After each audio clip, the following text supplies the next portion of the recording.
Hello everyone, दीप classes की online पाठशाला में आप सभी का स्वागत है। बेटा, हम पिछली क्लास में जो आज हम 10th क्लास में एसएसटी स्टार्ट कर रहे हैं, उसमें एसएसटी में ज्योग्राफी का पार्ट है, ज्योग्राफी बुक स्टार्ट कर रहे हैं। इससे पहले हमने पिछली क्लास में सिलेबस के बारे में चर्चा की थी। आप सभी को पता चल गया होगा कि जो कोविड-19 के अंतर्गत सीबीएसई एनसीईआरटी के मापदंडों के अनुरूप 30% सिलेबस में जो कटौती हुई है, कौन कौन से चैप्टर नहीं पढ़ने हैं हमें, उनके बारे में हमने पिछली क्लास में चर्चा कर ली थी। आज हमारा जो टॉपिक चलेगा वह है ज्योग्राफी पार्ट का सबसे पहले चैप्टर है संसाधन एवं विकास। ठीक है, चैप्टर 1। ठीक है, संसाधन एवं विकास।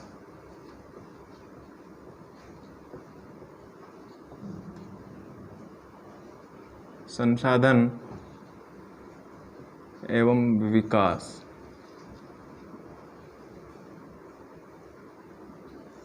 ठीक है, देखिए संसाधन क्या है, किस प्रकार से इनका विकास होता चला गया। सबसे पहले हमें संसाधन की डेफिनेशन समझना है। संसाधन क्या है? देखिए बेटा, जो हमारे वातावरण में उपलब्ध वे सभी वस्तुएं जो हमारी आवश्यकताओं की पूर्ति करने में क्या है, सहायक हैं। ठीक है, वापस रिपीट करता हूं कि हमारे पर्यावरण में या हमारे चारों ओर के वातावरण में उपलब्ध वे सभी वस्तुएं जो हमारी आवश्यकताओं की पूर्ति करते हैं, वे सभी क्या कहलाते हैं? संसाधन कहलाते हैं। ठीक है, संसाधन वे सभी वस्तुएं, वातावरण में उपलब्ध वे सभी वस्तुएं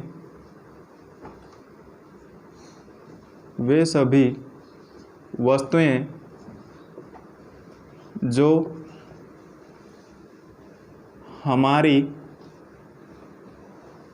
आवश्यकताओं को पूरा करने में सहायक है। हमारी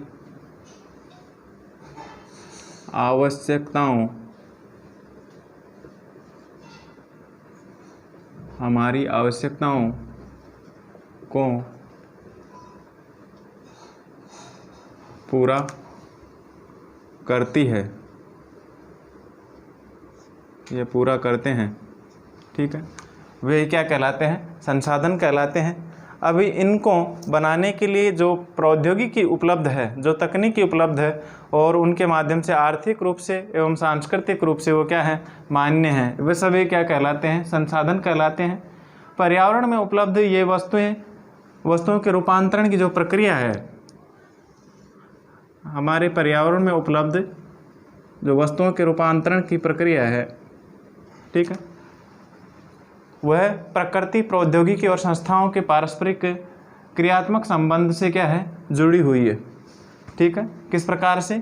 प्रौद्योगिकी मानव, ठीक है, अब मानव की आवश्यकताओं के लिए सभी क्या है, आपस में जुड़ी हुई है। प्रौद्योगिकी, ठीक है, संस्थाएं और प्रौद्योगिकी संस्थाएं और भौतिक पर्यावरण। देखिए, भौतिक पर्यावरण,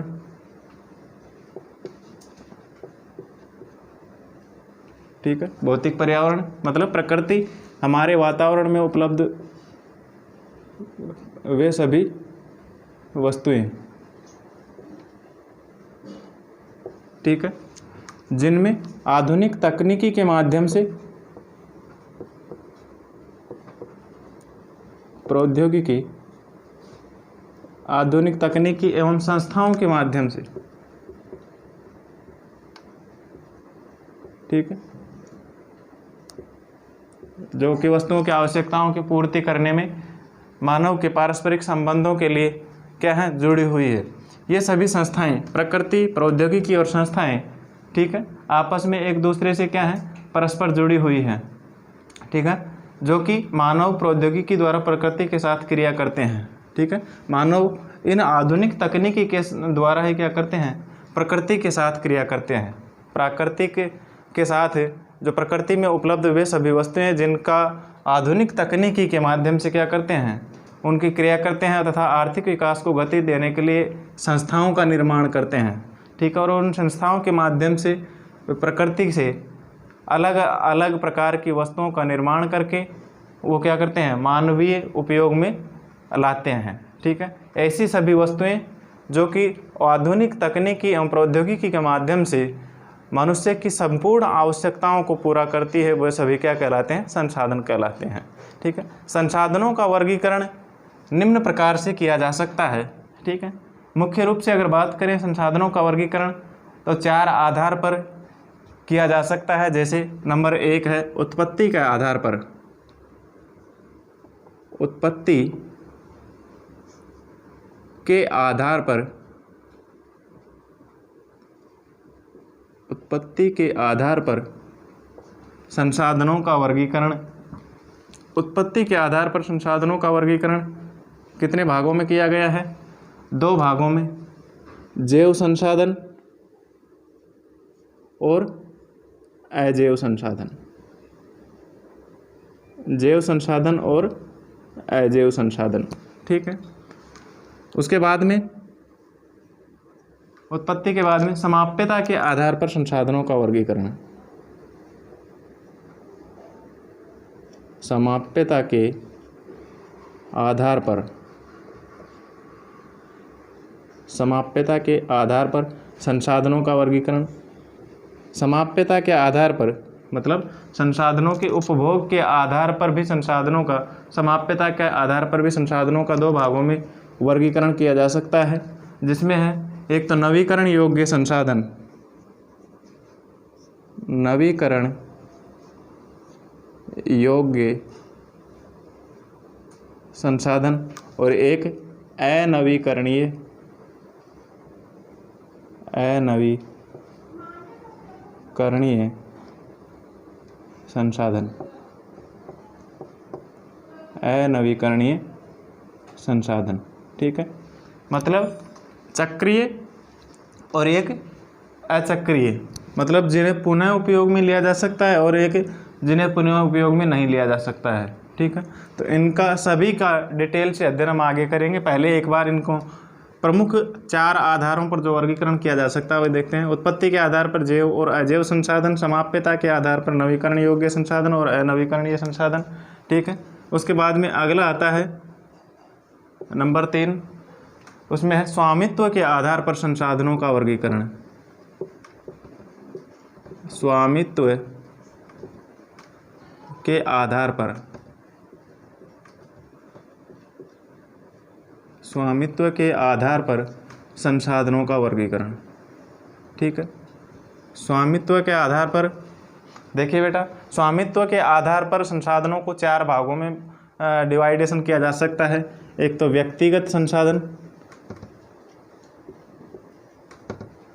व्यक्तिगत, ठीक है, या निजी संसाधन। दूसरा सामुदायिक संसाधन,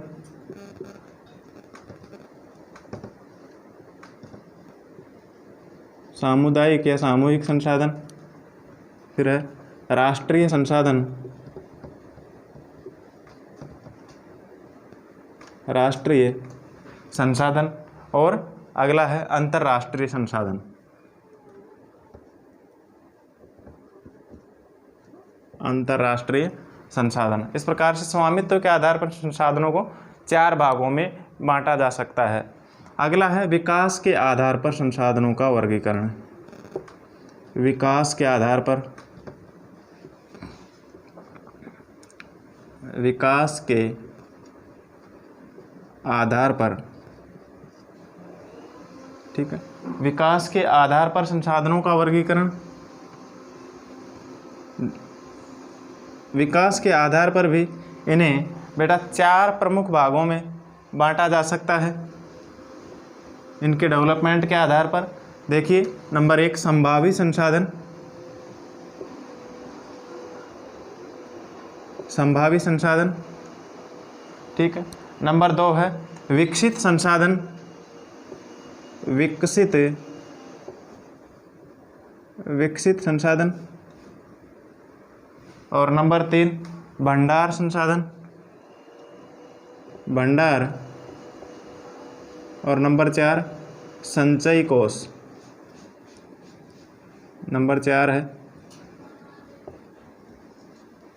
संचयी कोष। ठीक है, इस प्रकार से इन्हें 4 प्रमुख आधार पर संसाधनों का वर्गीकरण किया जा सकता है, जिसमें नंबर 1 जैव और अजैव उत्पत्ति के आधार पर, समाप्य के आधार पर, नवीकरणीय योग्य और अनवीकरणीय योग्य, स्वामित्व के आधार पर व्यक्तिगत, सामुदायिक, राष्ट्रीय और अंतर्राष्ट्रीय संसाधन, विकास के आधार पर संसाधन है, संभावी संसाधन, विकसित संसाधन, भंडार एवं संचित कोष। ठीक है, यहाँ से बेटा सीधा सा क्वेश्चन CBSE की एग्जाम्स में सीधा सा 1 नंबर का क्वेश्चन भी पूछा जा सकता है और 3 नंबर का भी और 5 नंबर का भी पूछा जा सकता है। 1 नंबर का सबसे पहले तो संसाधन की डेफिनेशन, संसाधन क्या है, संसाधन से आप क्या समझते हैं, संसाधन किसे कहते हैं, इसको वर्गीकरण कीजिए या संसाधनों को परिभाषित करते हुए उसका वर्गीकरण कीजिए। फिर इस प्रकार से क्वेश्चन पूछा जा सकता है कि उत्पत्ति के आधार पर संसाधनों को कितने भागों में बांटा गया है, उनको परिभाषित कीजिए। ठीक है, तो इस प्रकार से यहाँ से किसी प्रकार से क्वेश्चन बनाया जा सकता है। ठीक है, या फिर संभावी संसाधन क्या है। ठीक है, अंतर्राष्ट्रीय संसाधन और राष्ट्रीय संसाधनों में क्या अंतर है। ठीक है, या फिर नवीकरण योग्य संसाधनों के कोई उदाहरण 2 उदाहरण दीजिए, या अनवीकरण योग्य संसाधन के कोई 2 उदाहरण दीजिए। ठीक है, तो इस प्रकार से अब हम सबसे पहले डिटेल से हम उत्पत्ति के आधार पर संसाधनों के वर्गीकरण की चर्चा करेंगे। ठीक है, सबसे पहले उत्पत्ति के आधार पर संसाधनों का वर्गीकरण। देखिए बेटा, संसाधनों के प्रकार में उत्पत्ति के आधार पर सबसे पहले उत्पत्ति के आधार पर, ठीक है, उत्पत्ति के आधार पर नंबर 1 है जैव संसाधन।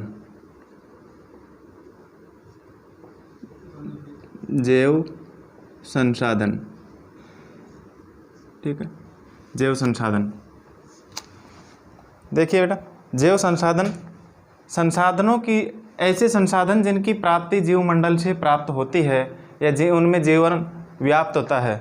ठीक है, हमारे वातावरण में उपलब्ध ऐसे संसाधन जिनमें जीवांश पाया जाता है, या फिर जिन संसाधनों को क्या है जीवमंडल से प्राप्त किया जाता है, वे संसाधन जैव संसाधन कहलाते हैं। ठीक है, जिनमें एग्जाम्पल है जैव संसाधन में, एग्जाम्पल है मनुष्य। ठीक है, मनुष्य एक जैव संसाधन है। वनस्पति जात, प्राणी जात,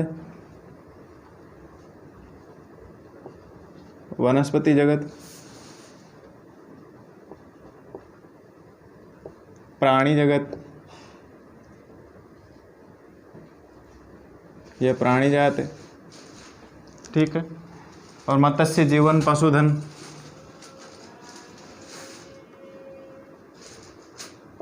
पशुधन। ठीक है, ये सभी क्या है जैव संसाधन है। ठीक है, ऐसे संसाधन जो हमें जीवमंडल से प्राप्त होते हैं या जीवों से प्राप्त होते हैं, वे सभी संसाधन क्या कहलाते हैं, जैव संसाधन कहलाते हैं। ठीक है, उसके बाद में आता है जैव के बाद में अजैव संसाधन। ठीक है, अजैव संसाधन।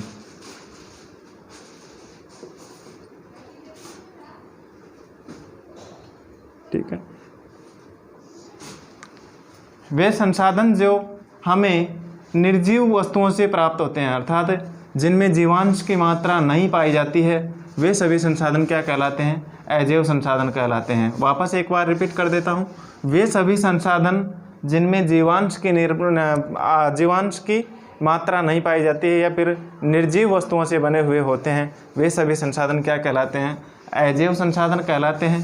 जैसे एग्जाम्पल है अजैव संसाधन का चट्टानी। ठीक है, चट्टानी क्या, चट्टानों में जीव पाया जाता है। चट्टानें सजीव होती है क्या, नहीं।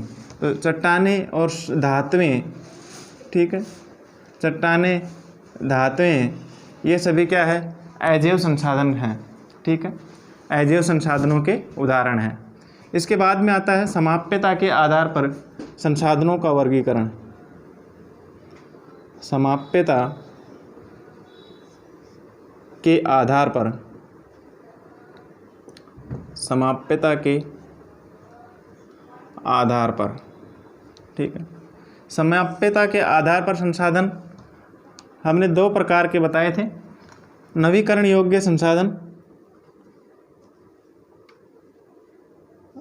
नवीकरण योग्य संसाधन, ठीक है, नवीकरण योग्य संसाधन और अनवीकरणीय संसाधन,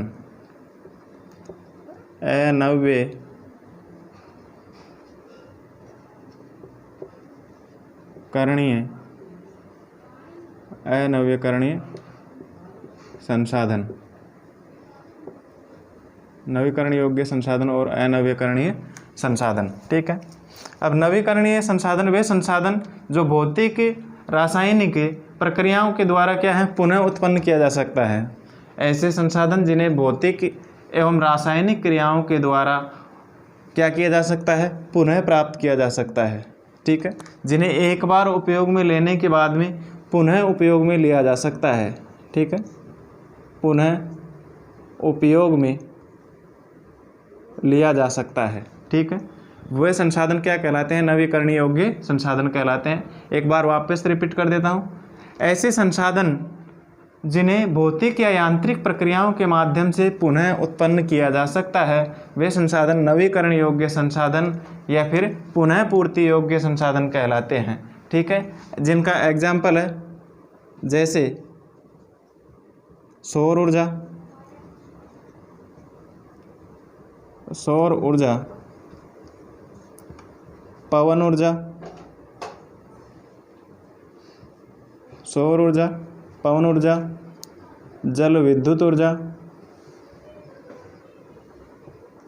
जल विद्युत ऊर्जा आदि, ये सब क्या है पुनः पूर्ति योग्य संसाधन है, अर्थात पुनः इन्हें उपयोग में लिया जा सकता है। इन्हें चक्रीय संसाधन के रूप में भी जाना जाता है, ठीक है।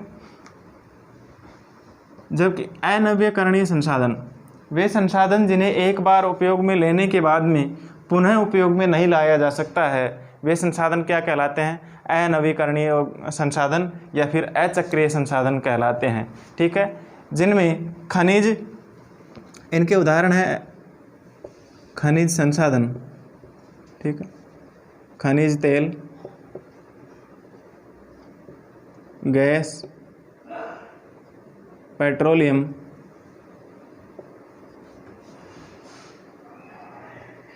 खनिज तेल, गैस, पेट्रोलियम, ठीक है, ये सभी क्या है अनवीकरणीय योग्य संसाधन है, ठीक है।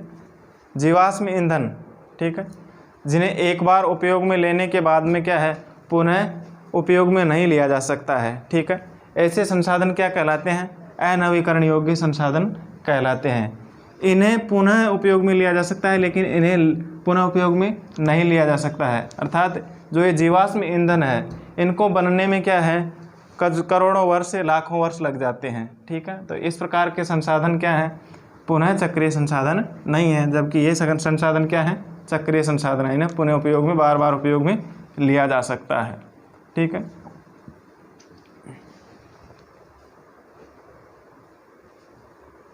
इसके बाद में अगला है बेटा, ये हो गया फर्स्ट उत्पत्ति के आधार पर और सेकंड समाप्यता के आधार पर।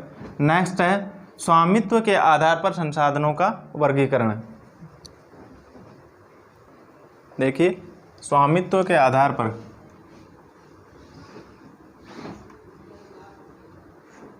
स्वामित्व के आधार पर संसाधनों का वर्गीकरण, ठीक है। स्वामित्व के आधार पर संसाधनों का वर्गीकरण एक तो है व्यक्तिगत संसाधन,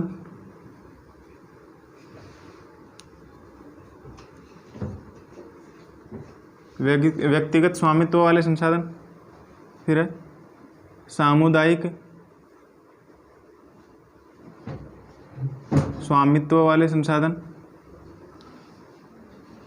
राष्ट्रीय संसाधन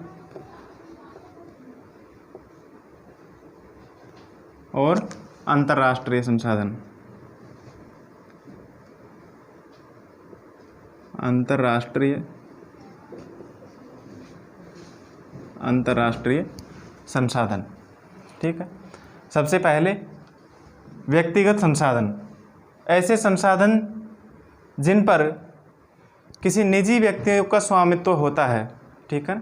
हमारे वातावरण में उपलब्ध वे संसाधन जिन पर किसी एक निजी व्यक्ति या संस्था का क्या होता है, नियंत्रण होता है, वे संसाधन क्या कहलाते हैं, व्यक्तिगत संसाधन कहलाते हैं। जैसे बहुत से किसानों के पास क्या है, सरकार द्वारा आवंटित भूमि होती है, ठीक है, जिसके बदले में वे क्या करते हैं, सरकार को क्या करते हैं, लगान देते हैं, कर, ठीक है, कर देते हैं, ठीक है। और गाँव में बहुत से लोग भूमि के मालिक होते हैं और बहुत से लोग क्या होते हैं, भूमिहीन होते हैं, ठीक है। कई लोग तो ज़मींदार होते हैं और कई के पास ज़मीन नहीं होती है। ऐसी स्थिति में शहरों में लोग क्या करते हैं, ज़मीन लेकर के घरों में, शहरों में कई लोग तो ज़मीन लेकर के क्या रहते हैं, अपना खुद का स्वयं के प्लाट पर या स्वयं के घर में रहते हैं, और कई लोग शहरों में क्या होते हैं, किराए पर रहते हैं, ठीक है।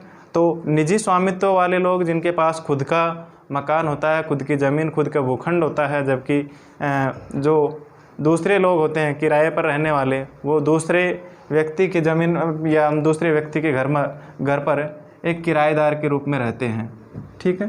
तो कोई भी संपत्ति या कोई भी संसाधन जिस पर किसी एक निजी व्यक्ति का, किसी एक व्यक्ति का या संस्था का स्वामित्व होता है, वे संसाधन क्या कहलाते हैं, निजी संसाधन कहलाते हैं, ठीक है। जैसे जमींदार किसान हो गया, उसके बाद में शहरों में रहने वाले लोग जिनका खुद का क्या है, मकान है, ठीक है, चरागाह है, बाग, तालाब, कुओं का जल आदि संसाधनों पर क्या है, निजी स्वामित्व का क्या होता है, निजी स्वामित्व होता है। जैसे किसी एक सामाजिक वर्ग का या फिर किसी एक निजी समाज के वर्ग का, समूह का, उस पर क्या होता है, स्वामित्व, अधिकार होता है, ठीक है। तो ये चरागाह, तालाब और कुएं एक निजी स्वामित्व के उदाहरण माने जा सकते हैं, ठीक है। इसके बाद में है सामुदायिक स्वामित्व वाले संसाधन, ठीक है, सामुदायिक स्वामित्व वाले संसाधन। इसमें है, इसके एग्जाम्पल देख लो, जैसे किसान की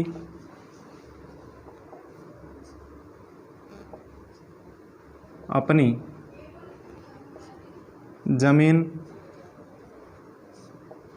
अपना घर, ठीक है, उसके साथ में जो खेती करता है, खेती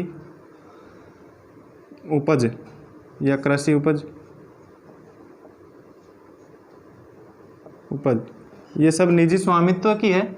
किसान का खुद का अधिकार होता है, ये बाज़ार में ले जा कर के क्या करता है, कृषि को बेचता है। तो ये व्यक्तिगत संसाधन हो गए। या फिर अपनी ज़मीन में होने वाली सभी प्रकार की कृषि एवं वहाँ पर ज़मीन में उगने वाले पेड़ पौधे, उन सभी पर किसका अधिकार होता है, एक निजी व्यक्ति का अधिकार होता है, ठीक है।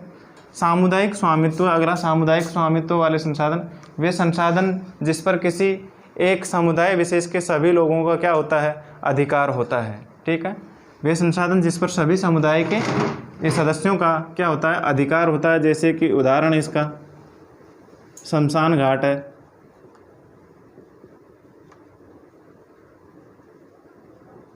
ठीक है, शमशान घाट है,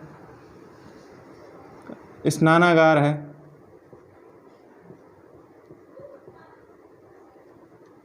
ठीक है, स्नानागार है। फिर उसके बाद में तालाब है गांव का, ठीक है, शमशान घाट, स्नानागार, तालाब, ठीक है।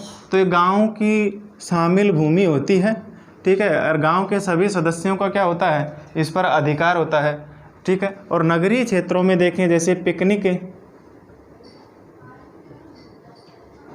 स्थल, नगरीय क्षेत्रों में पिकनिक स्थल, ठीक है, उद्यान,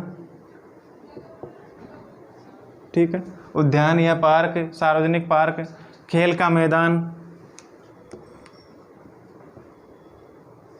खेल का मैदान, ठीक है। ये सभी नगरीय क्षेत्रों में क्या है, सभी लोगों के सामुदायिक स्थल होते हैं, सभी लोगों के लिए उपलब्ध होते हैं। तो ये हैं सामुदायिक स्वामित्व वाले संसाधन कहलाते हैं, जिन पर सभी का अधिकार होता है। व्यक्तिगत स्वामित्व में किसी एक व्यक्ति या संस्था, एक समाज का अधिकार होता है, वह क्या कहलाते हैं? व्यक्तिगत संसाधन। सामुदायिक, जिन पर गांव के सभी लोगों का या फिर नगर में निवास करने वाले सभी लोगों का क्या होता है? अधिकार होता है, वो क्या कहलाते हैं? सामुदायिक स्वामित्व वाले संसाधन कहलाते हैं। फिर है राष्ट्रीय संसाधन। राष्ट्रीय संसाधन वे सभी संसाधन जो तकनीकी तौर पर देश में पाए जाने वाले संसाधन हैं। ठीक है, वापस रिपीट करता हूँ, तकनीकी तौर पर देश में पाए जाने वाले संपूर्ण संसाधन क्या है? राष्ट्रीय संसाधन कहलाते हैं। ठीक है, जिससे देश की सरकार को क्या है? जिस पर देश की सरकार को कानूनी अधिकार प्राप्त है। ठीक है, जिस पर किसी देश की सरकार को कानूनी अधिकार प्राप्त है, कानूनी अधिकार प्राप्त हैं। ठीक है, तकनीकी तरीके से या टेक्निकल तौर पर देश में पाए जाने वाले सभी संसाधन राष्ट्रीय संसाधन कहलाते हैं, जिस पर देश का कानूनी अधिकार होता है।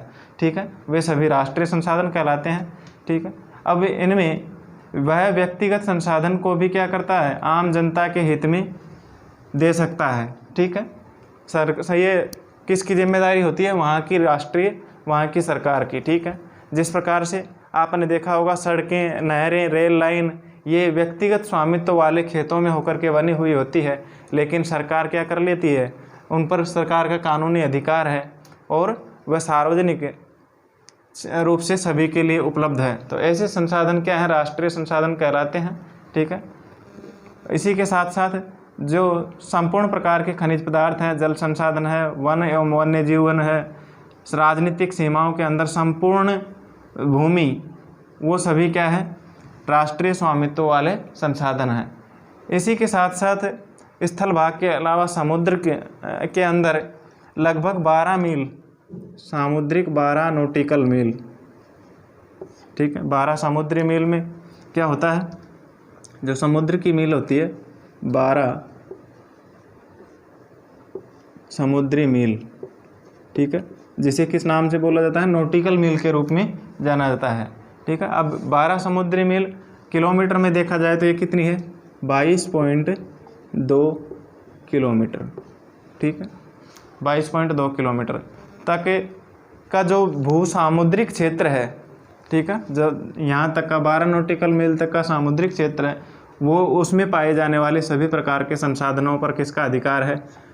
किसी एक राष्ट्र की सरकार का स्वामित्व होता है।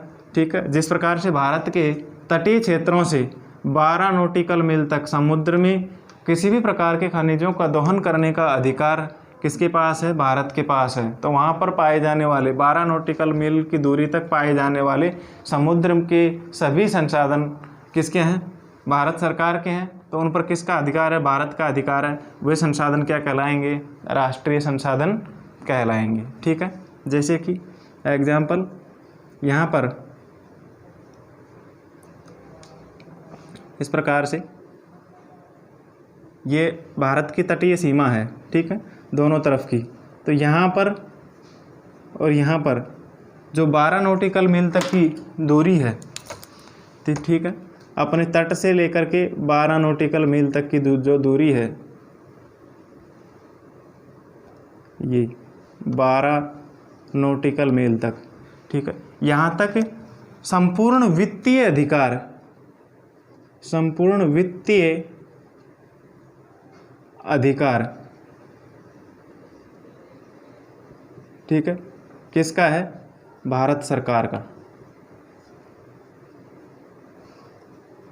भारत सरकार का। ठीक है, संपूर्ण वित्तीय अधिकार प्राप्त है 12 नॉटिकल मील तक। ठीक है, तो यहाँ पर पाए जाने वाले संपूर्ण संसाधन क्या कहलाएंगे? राष्ट्रीय संसाधन कहलाएंगे। ठीक है, इसके बाद में अगला आता है अंतर्राष्ट्रीय संसाधन। ठीक है, अंतर्राष्ट्रीय संसाधन वे सभी संसाधन जो क्या है? अंतर्राष्ट्रीय संस्थाओं के द्वारा नियंत्रित किए जाते हैं। ठीक है, अर्थात सभी राष्ट्रों में उपलब्ध कुछ संसाधन जो कि अंतर्राष्ट्रीय संसाधनों के द्वारा नियंत्रित किए जाते हैं, जैसे कि समुद्री तटरेखा से लगभग 200 नॉटिकल मील, समुद्री तटरेखा से लगभग 200 नॉटिकल मील ठीक है। 200 नॉटिकल मील की दूरी पर जो अनन्य आर्थिक क्षेत्र है EEZ, 200 नॉटिकल मील की दूरी पर आगे है अपवर्जक आर्थिक क्षेत्र।